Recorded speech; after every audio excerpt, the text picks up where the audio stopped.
Again, my name is Aaron Beatley. I think most of you have been to one of these. I'm going to finish up a presentation on motivation.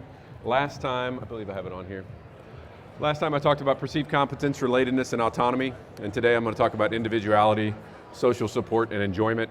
I'm going to get you guys up and being active probably sooner rather than later.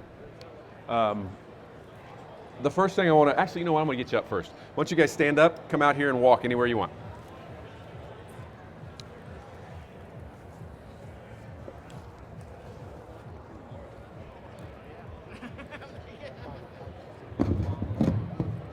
Is that me?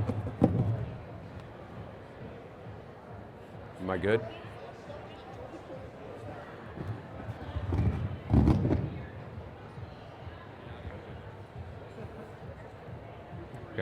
All right, relax. So we're going to talk about individuality, and I talked about this a little bit yesterday with creating relationships, but treating kids as individuals and finding out what they like and don't like, again, talking to them and getting to know that. And to be perfectly honest, yesterday I talked about theories that we use with motivation. The I is my own doing, because before I had the word pairs and that didn't work as well, so if you put an I in there you can get praise in it. So individuality, it leans towards this whole idea of talking to kids about finding meaning in physical activity, and if you've never read the book No Sweat, I encourage you to do that. But it helps when we start to help kids with challenges and letting them experience what a challenge is and help them move up. So when I say go, I want you to grab either a scarf, a beanbag, or a yarn ball and toss and catch as you walk. Go. Does it match?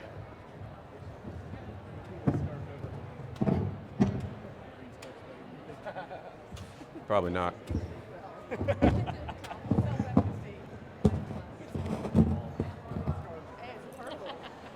All right, freeze. Remember, put your equipment down on the ground. Thank you for freezing. Excellent. All right, this time I want you to, if you have a scarf, you might want to challenge yourself, but you don't have to. You're going to toss it, because you don't know what the next activity is. You're going to toss and see how many times you can clap before you catch it. That's the challenge. Go. I think you're going to be an overachiever.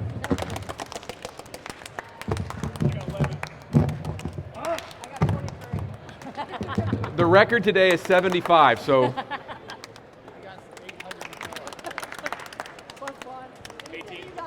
And relax. So when you're teaching and you want to cover levels, this is something you can talk about as levels, that where do I catch it if I want to clap more, a high level or a low level? So you can integrate that. This time, you're going to try and clap as many times as you can and turn around one time before you catch it.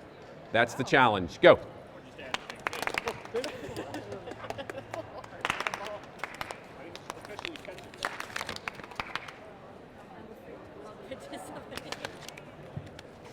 This time, toss and catch, but you're going to try and clap and touch the ground. That's the challenge. Clap as many times as you can, touch the ground, and catch it. I got 11 still. Oh, you can't get more? I'm not improving much. Oh, you got to... I think that was 16. I think it was 85. You're in kindergarten. I And freeze. 12. Freeze. Thanks for putting your equipment down. It's amazing what that does to kids. If you tell them thank you for doing it, they will do it, right? So stand tall. All right, so that's just this whole idea of challenging, and with meaning there's self-expression with dancing, relevant social interaction. We'll talk about that in just a second. But this idea of making it an individual experience for kids. You can't do that unless you know kids, and you know they're interested in this, or you know they're interested in this, and you can challenge them that way. We have to provide more opportunities for challenge. It's good for kids to know some things are difficult, and you have to work hard to get better at them. And your goal is 11, great. Next time, let's try and do 12 claps, all right? And not to mention during this, you also have to talk about catching. Pinkies together below your waist, thumbs together above your waist, those types of things as well. So this isn't just about this stuff. These are lesson things that you do anyway. It's just a matter of thinking of these ideas as you go. As you're walking, will you drop your equipment over here and then continue walking? Go.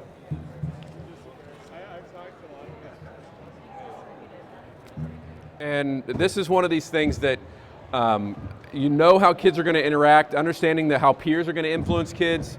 Outside the PE, you can get kids involved in family, get the family involved. I'm going to talk about things that you can do at the beginning of the year to try and start creating this environment where kids want to be. All right, so I need you by your middle name. The reason I'm doing middle name is your names are on your badges and that ruins the fun, okay? So by your middle name, without talking, A's here, Z down there. If you don't have a middle name, go with your first name. Go. Are you Z?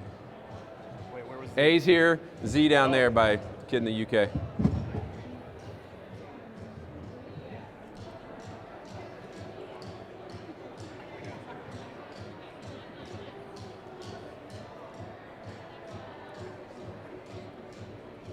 All right.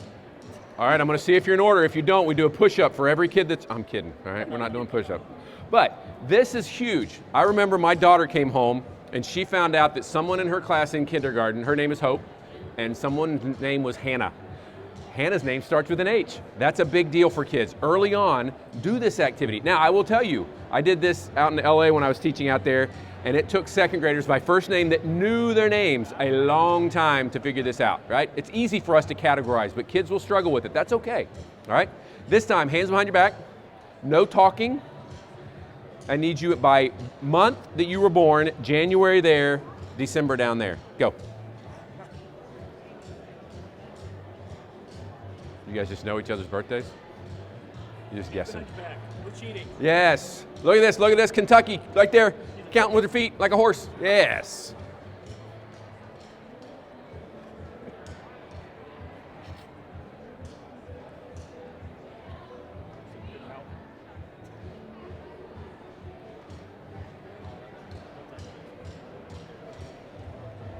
Hey, she's trying to get a hold of you there, redhead.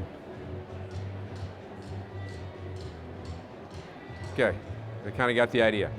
All right, now what possibly could I teach kids at the beginning of the year about communication with this? Nonverbal. There's more ways than you communicate than just your mouth. And when you roll your eyes at someone or you do things like that, that's not the environment we want to create, right? And we want to send that message. And this is all about creating a social environment where kids want to be. I saw someone the other day, last year at the beginning of the year, I forget where I saw it. Every kid had a plate. And they put their name and their favorite activity on it, and they turned it upside down throughout the gym.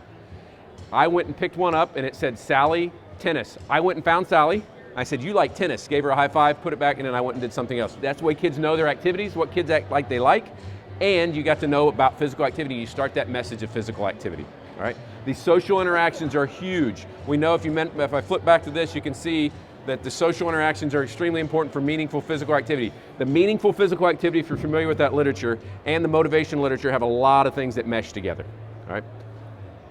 Again, the book is no sweat if you've never read it. And again, get to know your students, get to know their names. I'm fortunate, I'm pretty good with names, but if you're not, take pictures. You know, there's always gonna be one or two kids you know the first day of class, right? Because they got in trouble, and the kid that gets lost in the shuffle is the kid in the middle. Know their names. Nothing will make a kid feel better than knowing their name and smiling at them, and those don't cost you a dime, right? Walking, anywhere you want.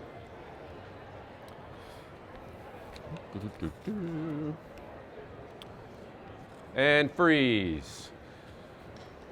I want you to do toe-to-toe with a partner. Good. All right, create a 3-move, you can be a group of 3, it'll work. Create a 3-move handshake with your partner. Go. 3-move handshake. Got it? Practice it again. Some groups already have theirs, but. Oh, okay, that's right. You got yours?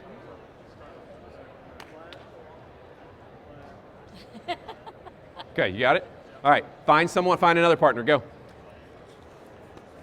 We'll have another group of 3, that's fine. All right, show them your handshake, so you'll have 6 hand moves, handshake move.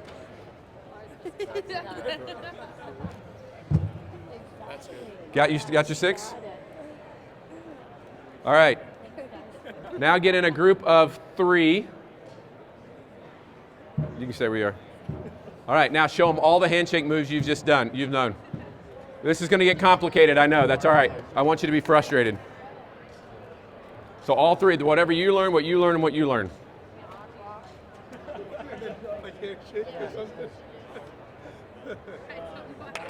All right, relax. Here's what I want with this. I want you to be frustrated, right? You guys handle this, you giggle. Kids will get mad. Because, no, we didn't do that when I was with you. I want that because I want to start, how do we resolve these conflicts? It's not the end of the world. This isn't the Olympics of handshakes, right? This is PE, we want to have fun. And they will take it seriously, and you want them to, but you have to understand how to deal with conflict and how to, you know what, if it was a fist bump and you thought it was a high five, just go with whatever you want, right? And teach kids that because early on, it's a tough thing for them to learn, right? Walking again, go. Here's my card. All right, I have freeze. Let's get toe-to-toe quickly. Your group of three is fine. So, I want him in a group of three to come to the middle, and then I put him in a group of three because, you guys stay there. I want to make that decision. I don't want the kid that always has behavior problems and picking the group that makes him have more behavior problems. I don't want that, okay? So I picked that. All right, we're going to do an activity called walkie-talkie. Right? This is a great way to assess as well. You're going to go walk. I'm not going to give you much freedom. You're going to walk around down to the 500 and back around with your partner, and you're going to talk about your favorite thing you've learned while you've been here. Go. Both of you have to talk by the time you get back.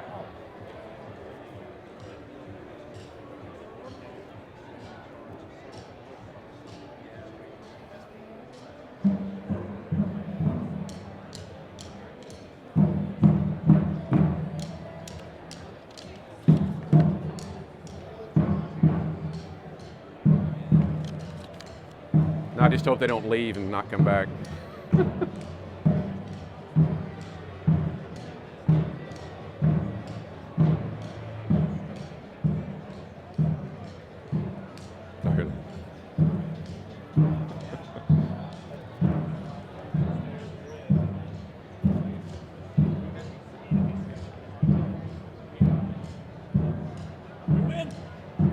It's all about winning. Winner, winner.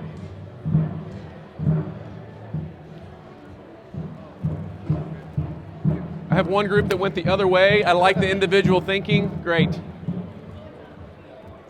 All right. So, this creates kids talking together. Am I missing? Just everybody, right? If you want to assess, you could give something you talked about. You have an I can statement that they're going to be identify fun activities, and then they walk. And they come back and you say, tell me some of the activities you did. So they're active while you're assessing, but then there's that building, they're discussing things. And it doesn't hurt you as a teacher to walk with them to make sure they're talking, or walk against them. They're walking this way, you walk that way, and make sure what you're hearing is what you're supposed to be talking about, not them talking about their favorite color or whatever, trying to keep them focused, all right?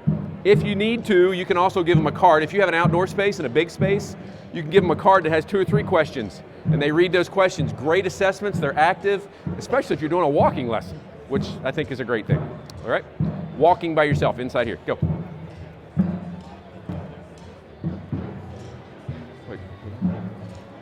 All right, relax. I'm just going to talk for a second about enjoyment. Sometimes it gets a bad name, and I think one of the things that we worry about is our kids, or what we should be worrying about is watching all kids and finding out. Ask kids, ask them. Don't ask them, who likes dodgeball? They're not gonna, no, ask them individually, do surveys, those types of things, because if you ask them as a group, there's peer pressure. If you have clickers, great way to find it. We have an assessment, we'll talk about this afternoon, that lets them pick activities they like, because I want to know what activities they like. But I also want to know if I have kids that a whole class and all they like is team sports, then I know I probably need to emphasize some other things too, because there's more to life than team sports, that kind of stuff. So ask them, balanced curriculum, expose them to a variety of activities you can, comfortable environment, we talked a little bit about that with management, ask students, and then consider their perceived competence. As you're seeing, if you were here yesterday, a lot of this praise stuff with perceived competence, relatedness, autonomy, individuality, social support, and enjoyment, they all kind of mesh together, and especially when you get to this enjoyment piece of it. Again, making sure, it's not just a matter of being them smiling and happy, yes, that's what we want, but we want it to be something related to our content, if we have assessments, those types of things, and making sure that they're enjoying this. And if you don't ask them, we don't do it nearly enough. That's why this whole student voice push, I think, is a great thing. Ask them. It's not, you don't have to do formal, just walk up to them and talk to them while everybody's engaged. That's a way you can measure that as well. All right? Bree, are you ready?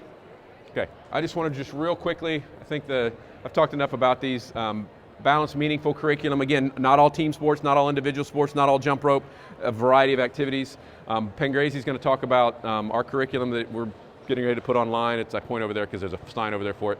I think he's going to talk about that today. He hadn't talked about it yet, has he? Okay, he's going to talk about it today, so if you're interested in that, I encourage you to, and I'll talk about some of the assessments this afternoon. Again, safe, comfortable environment.